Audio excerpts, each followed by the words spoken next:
All right, Slim, we got a out, a seam, a streak, and just kind of a bang 8, a bender.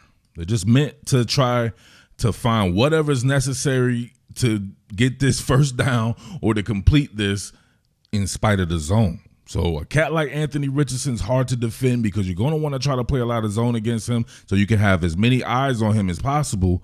But when he's able to chain through his progressions now, which is one of the things that I said that I wanted to see him get to, you can see it right here, and Yaka, right to your man Pearsall. He's doing the 1-2 thing right now. You can see the progression. I said that all he needed was some experience. This man is a one-man band, right? He's a regime all to himself. He's the American dream, one-man regime, but he has guys with him. So I like the offensive personnel that I see with Florida. The defense looked pretty decent there. They still got to clean up some things there on both sides of the ball. Even Richardson has some stuff he needs to clean up, but this is what I was talking about right here. If you see him on the pool right here, what is he doing? He's scanning, right? It could be a faux scan, whatever you want to call it right there, but he's doing his 1-2 thing as far as eye manipulation. He's leading a man astray. You can see him right here. If they were working with this particular John, you think it would probably go 1, 2, and then probably a combination over here, 3, whatever is in your vicinity there. And then, of course, you would have your dump off there to Johnson, who looks like a monster as well, the running back. But look at him come back and shoot that Yaka. Now, if people are going to talk about the product placement on that, whatever like that, it being high, it's something he probably needs to work on there because he throws hot a lot. He's putting revolutions and RPMs on shit. But this is the type of dude that I was trying to tell my NFL fans about. Listen. Don't be focused on Will Levis. I'm talking to you, Seattle Seahawks fans. I said that I was going to give you guys a grip of quarterbacks. You don't need to focus on one because this draft is loaded with franchise quarterbacks. And this guy could potentially be the number 1 overall pick, even over a cat like Bryce Young or CJ Stroud. Him, this cat KJ Jefferson. You got mad cats out there, Tyler Van Dyke in Miami. This is a loaded draft. But if you think about as far as projection and production, if this guy has a big year, there's nobody like this cat, right? KJ Jefferson, very close, no doubt about that. But something about Anthony Richardson, man, there's some Lamar Jackson there. There's not too many people who should be put in that category as far as electrifying athleticism. He's in that mode. We just need to see him be able to pass the ball, and I saw some improvement in this particular game. Yo, just watching this infrastructure-wise, I can see plenty of places that they can go to make this offense even more dynamic and to make Anthony Richardson a viable threat to always pass the ball. We know he's a viable threat to take off and run. You're probably not going to be able to stop that. Some of these high-end teams, though, I think will be able to stop that. They're going to be able to use a dedicated spy and really make it hard on them there. But if you don't have the athletes, bro, I don't know how you're going to combat that. But if you look at this right here, I like how they widen the defense here. Naquan Wright still in school. That's hard. Justin Shorter still in school right here. He's on a mid-end breaking route. Keon Zipper is still here. They got a lot of veterans still on this team right there. You got the Pearsall kid right here who's a veteran in his own right, transferring over there. I would like to have seen this right here because when he scans from left to right, Pearsall's good. If he just sits it down right here, Pearsall continues to drift over and he ends up drifting into coverage. But if Richardson could scan left or right really quick, and they can find voids in the zone and just sit there, and he can deliver the pill instead of having to break tackles and stuff. Because eventually, you know what I mean, you know what I'm saying, you don't want to keep putting him in harm's way. I know he's built like you wouldn't believe, got a Cam Newton build and all that like that. But still, you want to be able to preserve this guy right here because he's the key, right?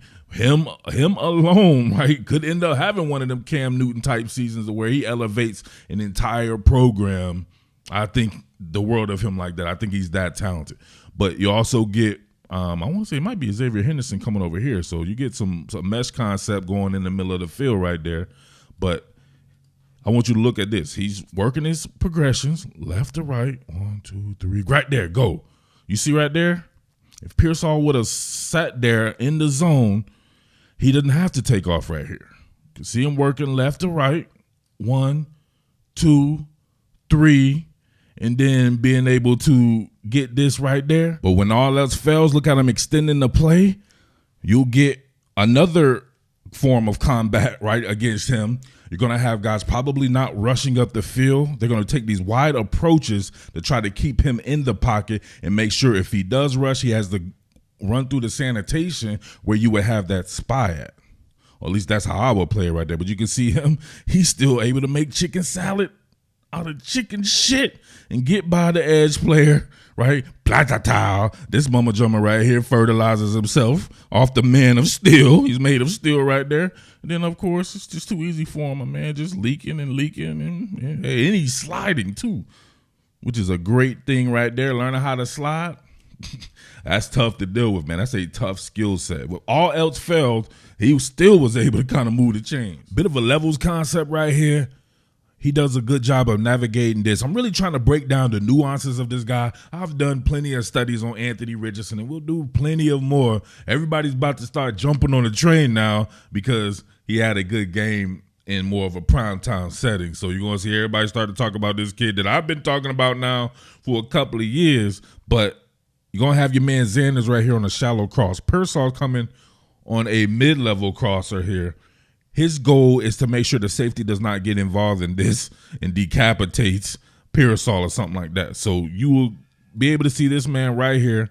We'll run it right quick on the pull and Sklataya right there. He's good, right? You know why this is good?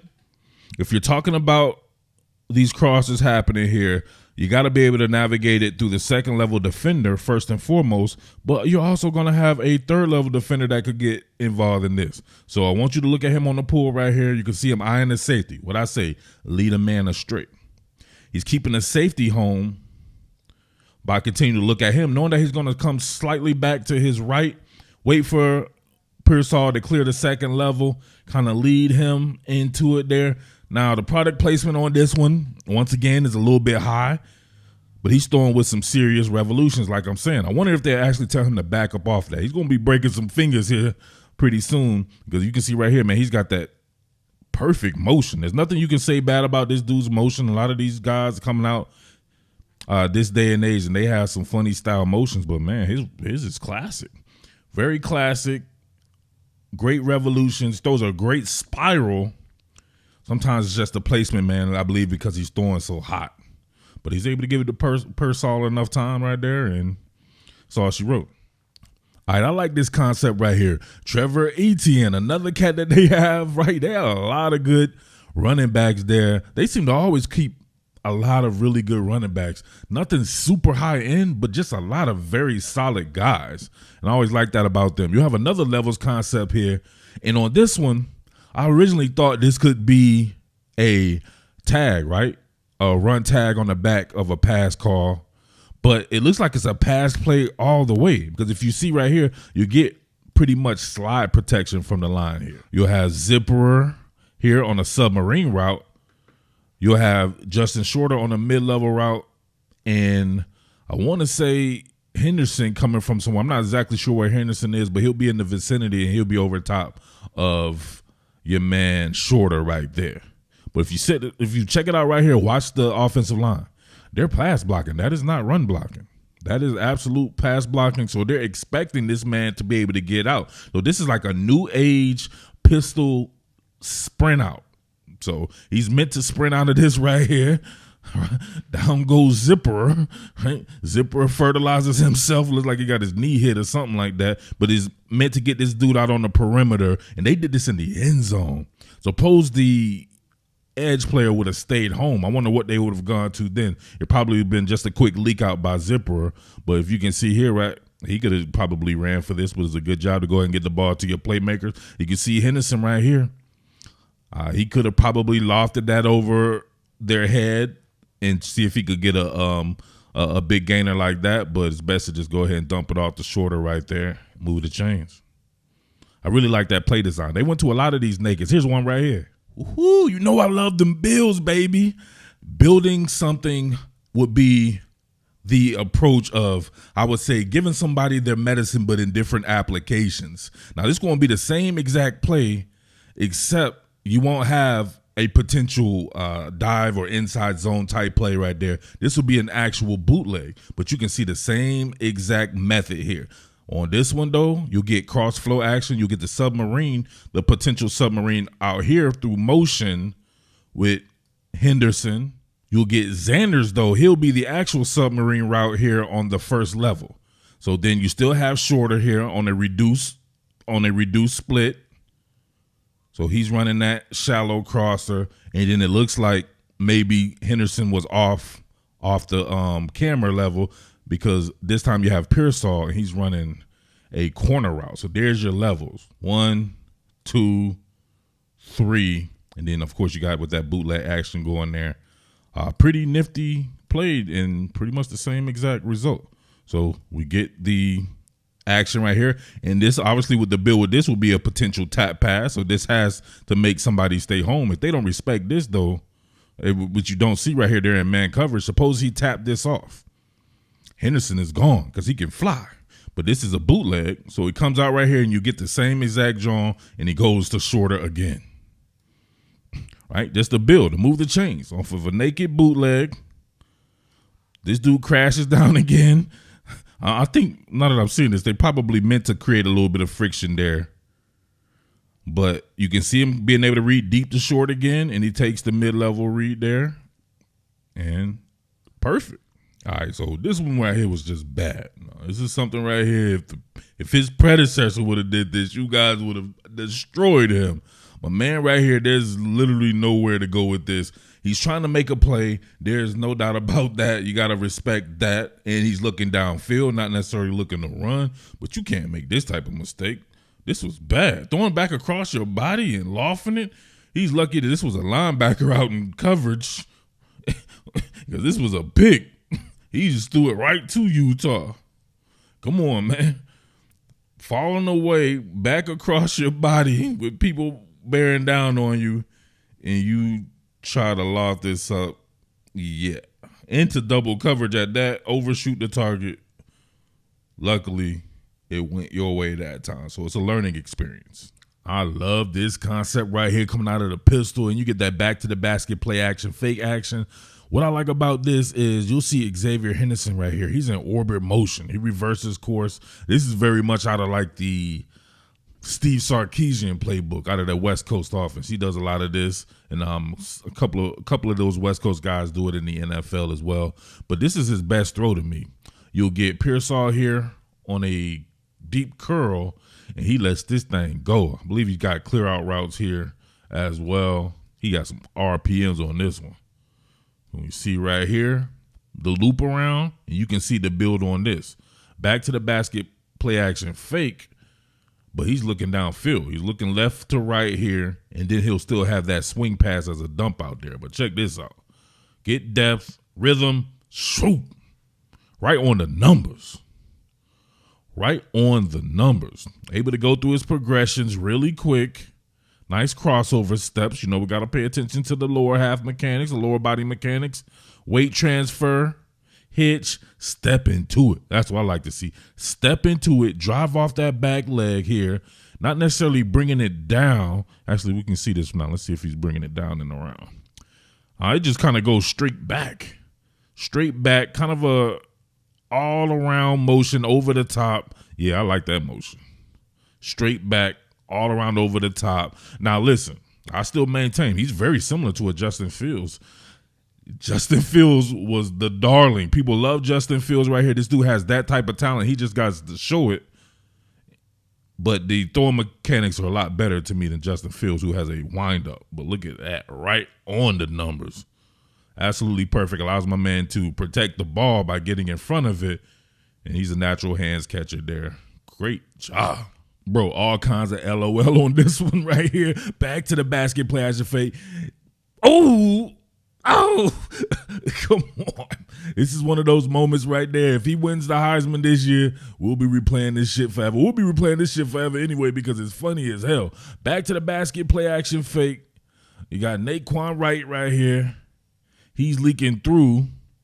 So they did a good job of taking this away. They're right in his view there. He had Xavier Henderson coming around. I like all the motion shifts and trades in this Billy Napier offense as well. It's pretty cool to see that there. But look at this, the pump fake. He jumps with the pump fake. My man goes to try to block the shot. He gets dunked on, like Penny Hardaway dunked on him or something like that.